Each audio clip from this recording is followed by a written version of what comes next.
Setelah konsep KMBD dipahami melalui materi sebelumnya, pada bagian berikut akan disampaikan tentang materi atau topik area yang diangkat dalam KMBD untuk dikembangkan menjadi sebuah proyek.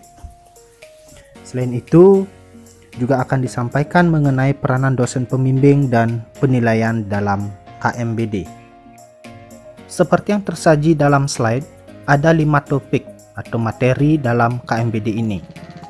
Dari 5 topik ini, 4 adalah materi pilihan untuk dikembangkan menjadi sebuah proyek. Peserta dipersilahkan memilih salah satu dari 4 materi atau topik yang disediakan, yaitu pencegahan COVID-19 dari aspek klinis, penanggulangan dampak sosial dan ekonomi akibat COVID-19, penanggulangan dampak psikologis akibat COVID-19, dan pendidikan atau pembelajaran di masa atau pasca pandemi COVID-19. Sementara satu materi yang lain wajib dipahami oleh semua peserta karena bersifat umum dan semua peserta ditugaskan untuk membuat sebuah blog sebagai luaran proyek yang telah dilakukan. Untuk itu, materi mekanisme dan etika penyusunan konten blog betul-betul harus dikuasai oleh seluruh peserta. Dalam slide ini disajikan beberapa contoh pengembangan materi atau topik menjadi sebuah proyek yang akan dijalankan. Misalnya, materi atau topik pencegahan COVID-19 dari aspek klinis bisa dikembangkan menjadi proyek pertama, edukasi pencegahan COVID-19 bagi masyarakat rentan. 2. Pendampingan pola hidup bersih dan sehat bagi masyarakat pesisir. 3. Pelatihan pembuatan hand sanitizer untuk konsumsi subsisten dalam tataran keluarga, dan seterusnya. Materi penanggulangan dampak sosial ekonomi akibat COVID-19 bisa dikembangkan menjadi sebuah proyek. Misalnya, 1. Pelatihan bisnis online bagi masyarakat terdampak COVID. 2. Edukasi manajemen finansial keluarga pada masa pandemi, dan seterusnya. Selanjutnya, materi penanggulangan dampak psikologis akibat COVID-19 bisa dikembangkan menjadi sebuah proyek. Misalnya, 1. Pelatihan teknik relaksasi bagi masyarakat di masa pandemi. 2. Peningkatan perasaan positif dalam menghadapi pandemi COVID-19 bagi siapa, dan seterusnya. Dan materi pendidikan atau pembelajaran di masa atau pasca pandemi bisa dikembangkan menjadi sebuah proyek. Misalnya, pelatihan penggunaan media daring bagi guru-guru di masa pandemi.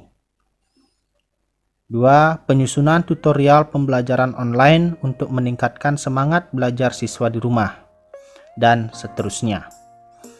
Nah, itu beberapa contoh proyek yang bisa dijalankan peserta. Di luar contoh-contoh itu tentu masih banyak ada.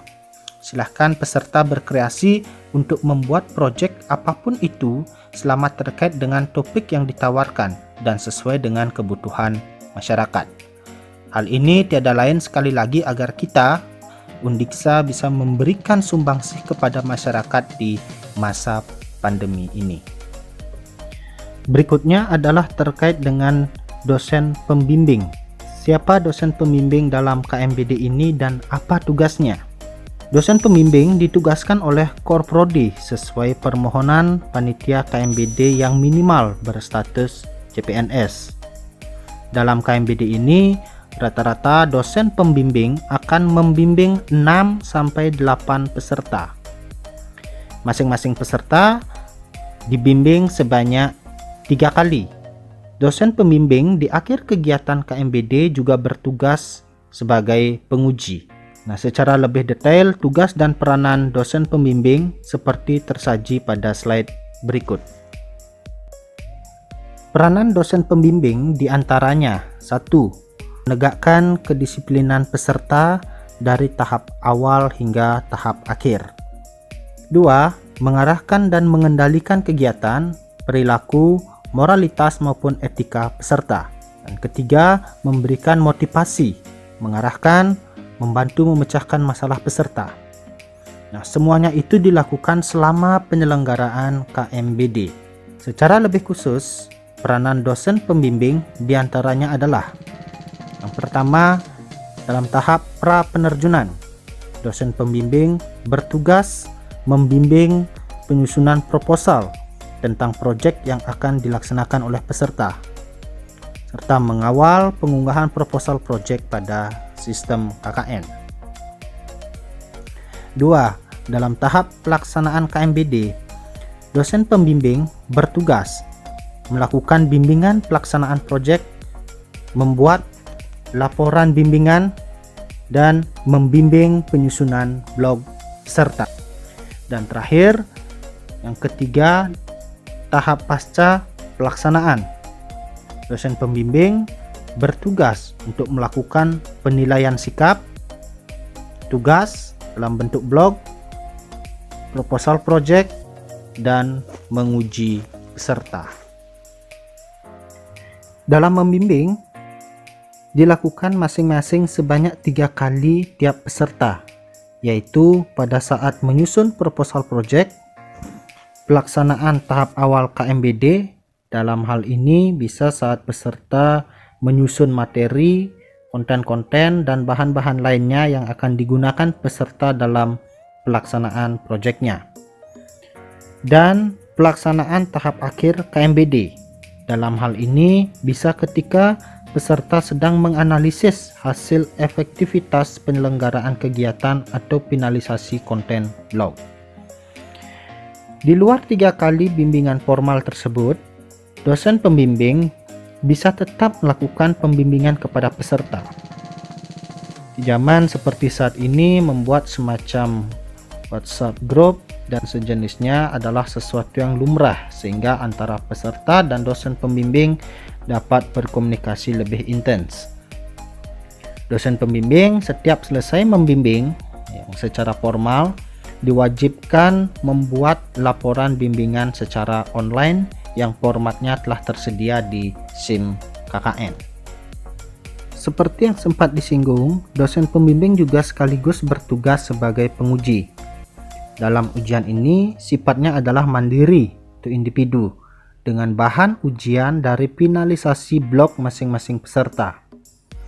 Media yang digunakan adalah kesepakatan dosen dengan peserta. Banyak platform yang bisa dimanfaatkan saat ini seperti WA, Google Meet, Zoom, dan seterusnya. Pemberian nilai ujian langsung dilakukan dalam SIM KKN. Nah, selanjutnya, apa saja yang dinilai dalam pelaksanaan KMBD ini? Dalam slide disajikan bahwa secara garis besarnya, penilaian dilakukan pada 4 aspek dengan bobot yang berbeda-beda dengan menyesuaikannya terhadap kurikulum 2016. Aspek yang dinilai adalah sikap dan partisipasi dengan bobot 20%. Sikap dan partisipasi dilihat dari sopan santun dalam berkomunikasi online dengan dosen pembimbing selama proses KMBD dan keaktifan serta inisiatif peserta dalam bimbingan online.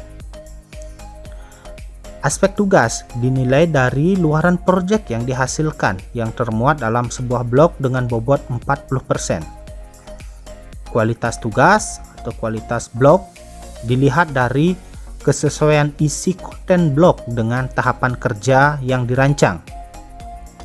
Kelengkapan deskripsi di setiap tahapan kerja, dalam hal ini memuat 5W dan 1H dalam konten blog. Kemudian kelengkapan foto dan atau video di setiap tahapan kerja. Penggunaan bahasa yang sopan dan bebas sepanjang mengikuti ketentuan blog, dan tampilan blog, yakni mudah dibaca dan tata letak. Nah, secara keseluruhan itulah komponen-komponen dalam penilaian tugas dalam bentuk blog. Selanjutnya, aspek proposal project yang disusun diberikan bobot 15%. Hal-hal teknis dan substantif tentu menjadi tekanan dalam penilaian proposal ini. Nah, aspek terakhir adalah ujian dengan bobot 25%. Yang menjadi komponen dalam ujian adalah presentasi dan kemampuan dalam menjawab pertanyaan. Nah, seperti apa detail bobot masing-masing komponen dalam setiap aspek penilaian yang disebutkan dapat dilihat dalam buku panduan KMBD. Baik, jadi itu yang bisa disampaikan dalam sosialisasi ini. Apabila ada hal-hal yang kurang jelas dalam penyampaian materi ini, dipersilahkan untuk memposting komentar dalam fanpage Facebook KMBD Undiksa. Besar harapan kami, KMBD ini dapat kita jalankan dengan baik dan maksimal. Dengan KMBD, kita tunjukkan kepada masyarakat luas bahwa Undiksa tetap eksis, peduli, dan berkontribusi positif dalam memecahkan permasalahan yang ada di masyarakat. Demikian yang bisa disampaikan. Apabila ada kesalahan dalam sosialisasi ini, saya memohon maaf yang sebesar-besarnya. Terima kasih. Dan saya tutup dengan Parama Santi. Om Santi Santi Santi Om. Matur suksema.